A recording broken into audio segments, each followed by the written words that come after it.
beri nama pedang ini Naga Puspa.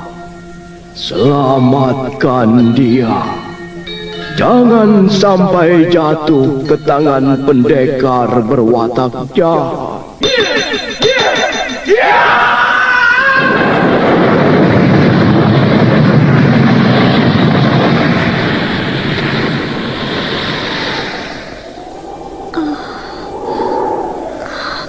Kakang Kamandanu, kau masih juga tidak percaya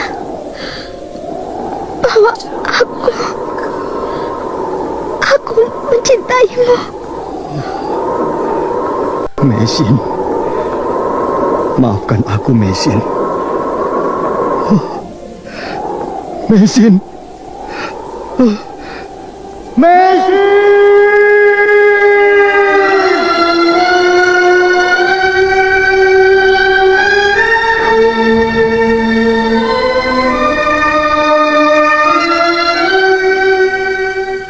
Tutur Tinula.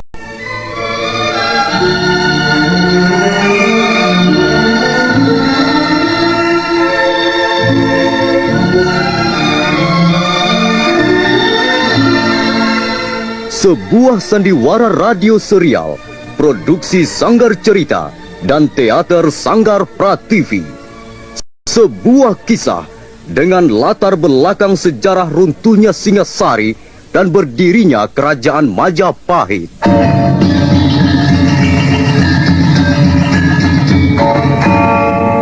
Sandiwara ini didukung oleh pemain-pemain radio yang sudah ternama. Ferry Fadli, Ivone Rose, dan Eli Ermawati.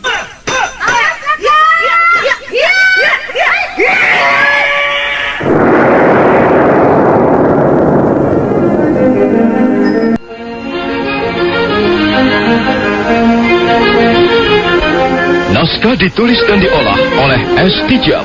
Hiasan musik dan sutradara C. Ispriyonoka. Kali ini mengetengahkan episode ke-18 dengan judul Dendam Lama dari Kurawan.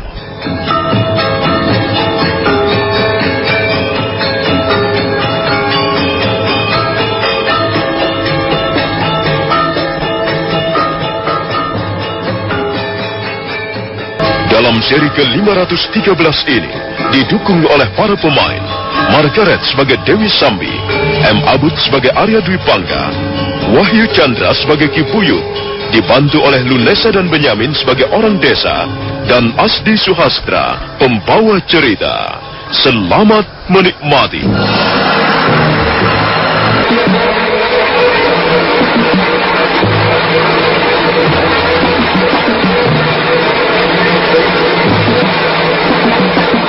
Dewi Sambi berusaha berlari-lari mengejar laki-laki bertampang dingin. Mereka berkejaran dalam gelapnya malam. Kabut dingin yang turun dari lereng Gunung Anjasmara menyapu pohon-pohonan. Laki-laki bertampang dingin itu terus melangkah dengan pasti, tidak menghiraukan seorang wanita yang mengejarnya. Tuhan! Tunggu, Tuhan! Jangan tinggalkan saya, Tuhan!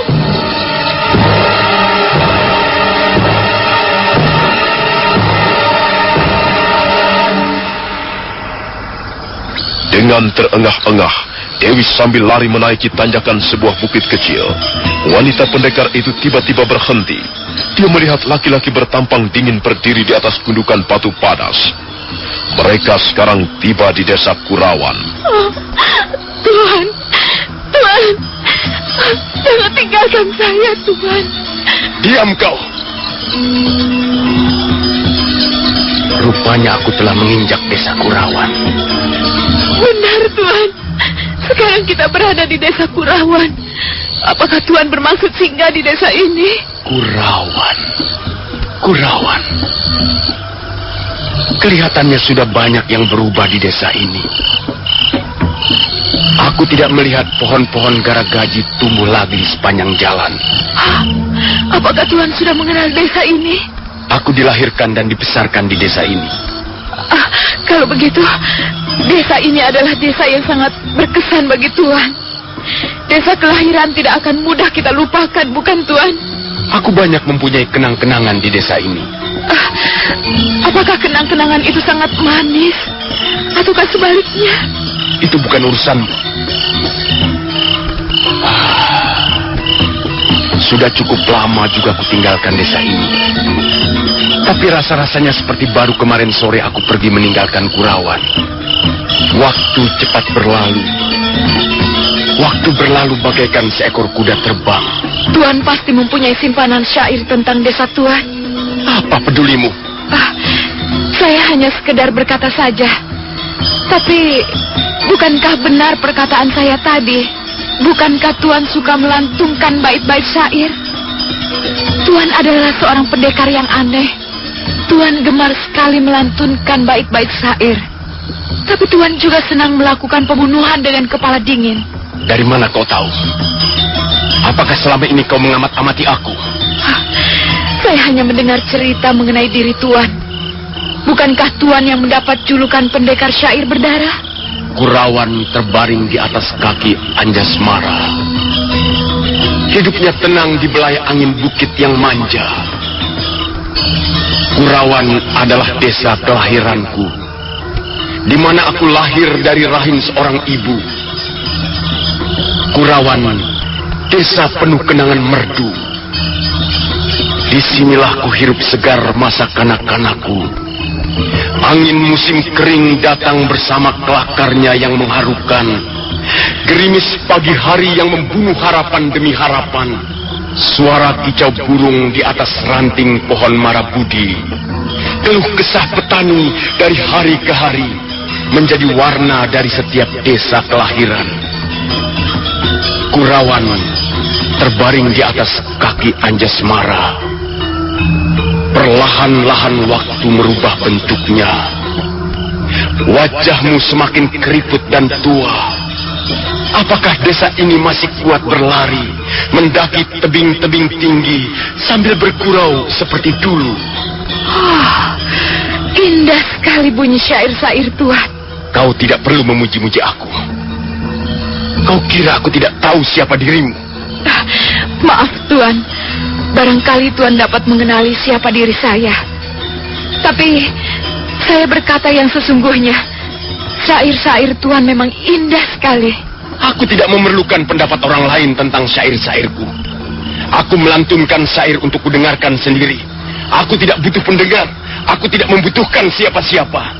Aku sudah biasa hidup seperti ini. Tuan memang seorang pendekar yang aneh. Tapi saya dapat mendengarkan raungan dendam dalam setiap perkataan Tuan. Pergilah Dewi Sambi. Aku tidak membutuhkan kehadiranmu. Rupanya Tuan benar-benar sudah mengenali siapa diri saya. Tuan mempunyai pendengaran dan mata yang sangat jeli. Sekalipun aku mengembara seorang diri dan melintasi jalan-jalan sunyi, tapi telingaku dapat menangkap langkah-langkah kaki setiap pendekar yang melintas jauh di hadapanku. Tentu saja aku dapat mengenalimu dengan baik, Dewi Sambi. Bahkan kalau tidak salah, kita pernah bertemu. Oh, benarkah itu? Sayang sekali, saya tidak dapat mengingatnya. Dewi Sambi, aku ingin bertanya sesuatu kepadamu. Tahukah kau apa artinya sebuah dendam? Oh, Tuan, mengapa tiba-tiba Tuan mengajak bicara mengenai dendam? Apakah Tuan menaruh dendam kepada seseorang? Aku hanya ingin mendengar pendapatmu tentang dendam. Baiklah, Tuan. Saya akan mengutarakan pendapat saya. Bagi saya, dendam ibarat sebuah tungku api yang diletakkan di dalam dada kita. Sekalipun tidak bernyala-nyala dan berkobar, tapi rasanya api itu sangat panas. Dan setiap kaki kita melangkah, kemanapun kita pergi, dimanapun kita berada, rasa panas itu senantiasa menyertai diri kita. Dalam tidur kita merasa panas, ketika sedang makan kita merasa panas, bahkan ketika sedang bermimpi pun rasa panas itu masih terus menggenggam di diri kita. Dengan begitu hidup kita menjadi tidak tentram, Tuan. kita membutuhkan sebuah telaga yang dalam, yang airnya berlimpah ruah, untuk mengguyur hati kita sehingga rasa panas itu lenyap. Demikianlah Tuan, pendapat saya mengenai dendam. Bagi saya, sungguh tidak enak rasanya memiliki dendam kepada seseorang sebelum kita dapat membalaskan sakit hati kita, Tuan. Aku setuju dengan pendapatmu itu. Memang benar. Dendam ibarat bara api yang senantiasa membuat tubuh kita menjadi panas setiap hari. Dendam lama dari Kurawan tumbuh menjadi bisul kotor di dalam hati. Jika malam dia berubah menjadi hantu, tangan-tangannya yang berbulu mencekik leherku. Bau nafasnya yang panas membakar mimpi-mimpiku. Aku tersentak bangun dan melihat pagi hari melangkah sempoyongan, menembus kabut darah di jalan-jalan. Matahari telah lama sirna, bulan telah lama bersembunyi dalam ketakutannya. Aku duduk sendiri bersama dendamku. Dendam ada di dalam makananku, ada di dalam cangkir minumanku, ada di dalam setiap tarikan-tarikan nafasku, ada di dalam setiap langkah-langkahku, ada di dalam irama nyanyian hidupku. Oh Dewa Brahma, kan kurebut pisau Trisulamu, kan kutikam bisul dendam di dalam hati, kan kucari musuh besarku, kan kurobek jantungnya bersama api dendam. Dendam lama dari Kurawan. Iya aja.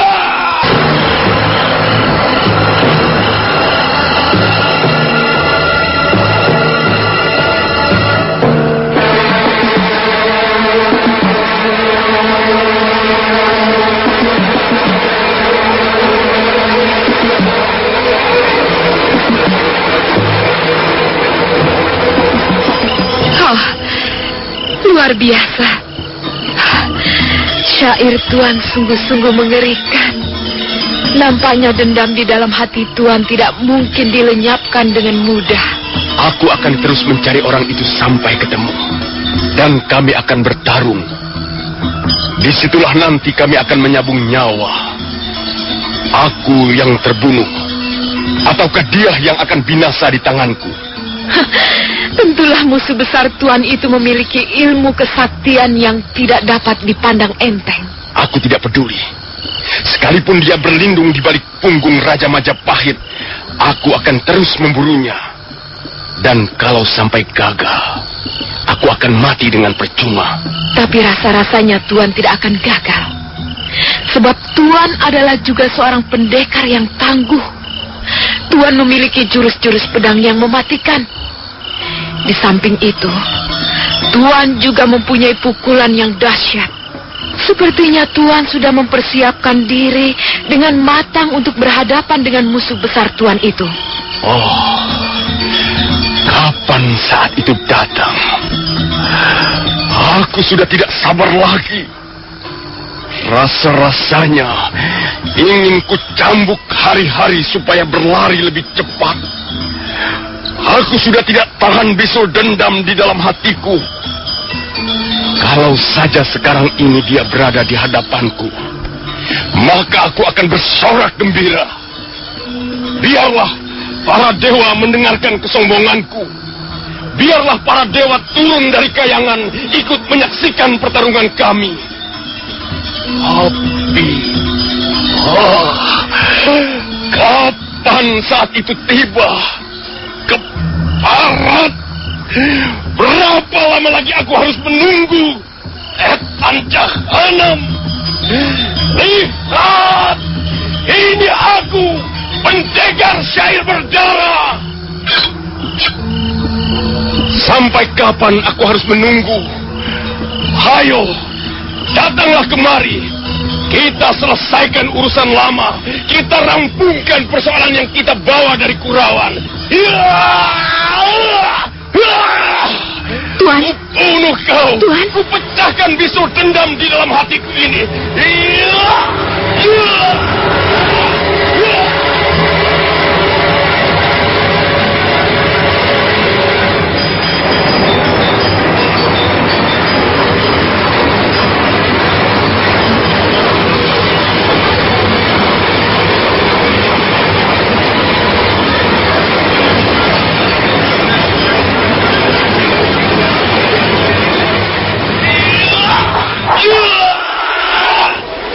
pendekar pertampang dingin itu tiba-tiba mengamuk dengan hebat sekali.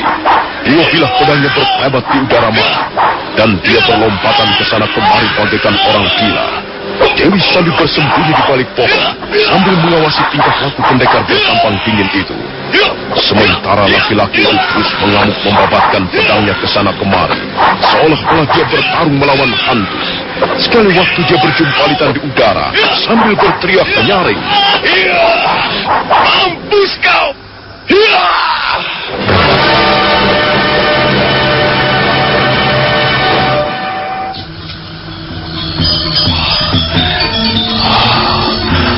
Aku harus membunuhnya. Aku harus membunuhnya. Suatu saat aku pasti akan membunuhnya. Sabar, Tuan. Tenanglah. Aku akan membunuhnya. Aku akan membunuhnya. Hidupku akan sia-sia jika aku tidak dapat membunuhnya. Tapi kapan? Kapan aku bisa bertemu dengan orang itu? Keparat! Jahanam busuk! Sudahlah, Tuan. Tuan nampaknya sangat lelah. Sebaiknya Tuan istirahat dulu. Tuan baru saja mengeluarkan tenaga yang sangat besar jumlahnya. Memang nampaknya pendekar bertampang dingin itu sangat lelah. Dia menjadi lemas sekali. Perlahan-lahan dia duduk di bawah pohon surataru. Sesaat lamanya dia merenung. Dewi Sambi tidak berani menyapanya kembali. Dia hanya berdiri mengawasinya dari tempat yang agak jauh. Tak lama kemudian pendekar bertampang dingin itu jatuh terkulai. Dua bilah pedangnya masih tergenggam di tangan. Sepertinya dia tidur. Ya, dia tidur pulas sekali. Dasar pendekar sinting. Tingkah lakunya benar-benar aneh dan sinting. Untuk apa dia mengamuk seperti itu? Kukira aku bisa memanfaatkan kepandaian orang ini. Dia mempunyai jurus-jurus pedang yang berbahaya sekali. Kukira aku dapat memanfaatkannya untuk membunuh Arya Kamandanu. Tapi aku harus bersabar. Aku tidak boleh terburu-buru. Aku akan terus berusaha mendekatinya dan mengambil hatinya.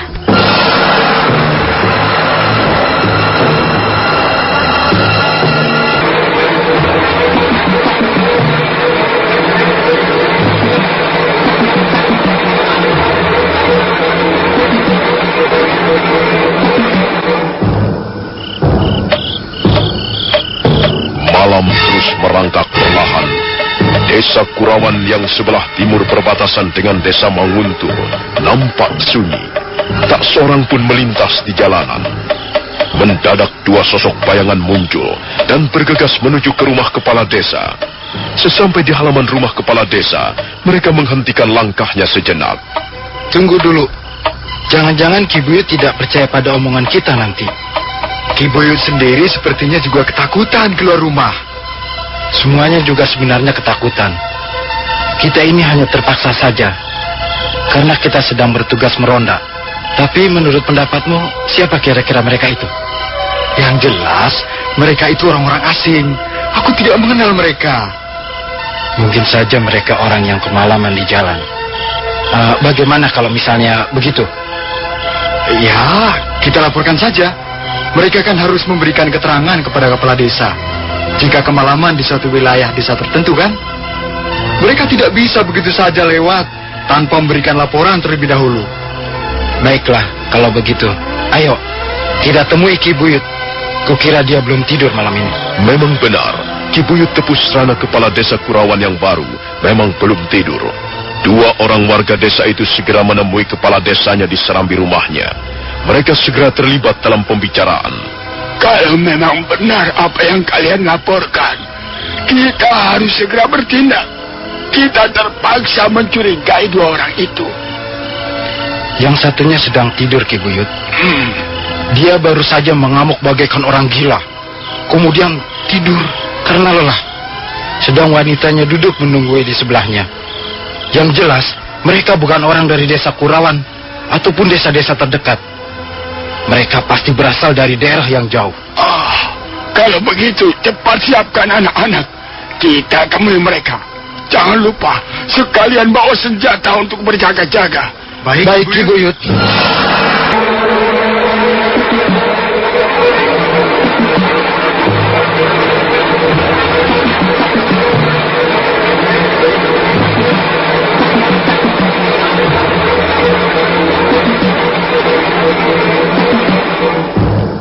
Ki Buyut Tepus Rana, kepala desa Kurawan, buru-buru masuk ke rumah. Begitu dua orang warga desanya pergi, hatinya menjadi berdebar, tangannya gemetar. Dia takut bencana menimpa desa yang dipimpinnya.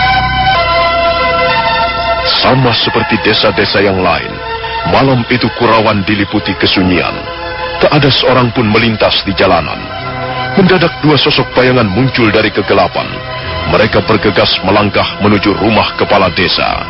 Ayo cepat, kita harus laporkan kepada Ki Buyut.